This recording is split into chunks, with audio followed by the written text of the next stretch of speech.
Hello అందరికీ, నేను ఈరోజు టమాటా పప్పు చేస్తున్నాను చూడండి.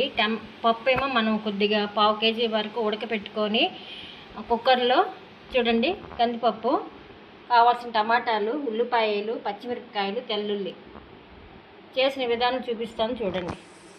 తగినంత నూనె వేసాను, ఆవాలు, మెంతులు, జీలకర్ర, ఇప్పుడు తెల్లుల్లి, ఉల్లిపాయలు,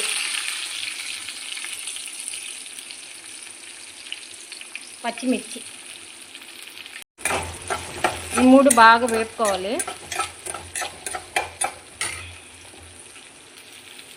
చూడండి, టమాటాలు కూడా వేసాను, తగినంత సాల్ట్, ఒక అర స్పూను కారం పొడి కూడా వేసుకోవాలి. ఎందుకంటే మనం పచ్చిమిరపకాయలు వేసాం కదా ముందుగానే. వాళ్ళకి ఎంత కారం తింటారో మన ఇష్టం.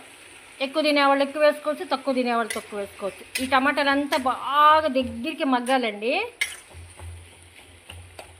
టమాటాలు మొత్తము ఈ విధంగా మగ్గిపోవాలి. ఇందాక పచ్చిమిరపకాయలు, ఉల్లిపాయలు, తెల్లుల్లి, ఆవాలు, జీలకర్ర, మెంతులు కొద్దిగా వేసాను, మంచి స్మెల్ వస్తుంది అనేసి. ఇది మొత్తం ఈ విధంగా మగ్గిపోవాలన్నమాట. టమాటా పప్పు కదా, మనం దీంట్లో చింతపండు వేయకూడదండి, ఓకేనా. మగ్గిపోయింది కదా, ఇదిగోండి పప్పు దీంట్లోకి వేస్తున్నాం.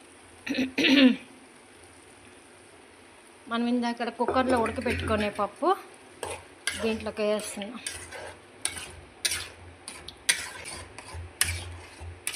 ఒక అర స్పూన్ కారం పొడి కూడా వేసానండి ఇంట్లో, పచ్చిమిరపకాయలతో పాటు. అది కూడా చూడండి ఫ్రెండ్స్, ఇలాగ దగ్గరికి ఒక 10 నిమిషాలు ఉడకపెట్టుకోవాలన్నమాట.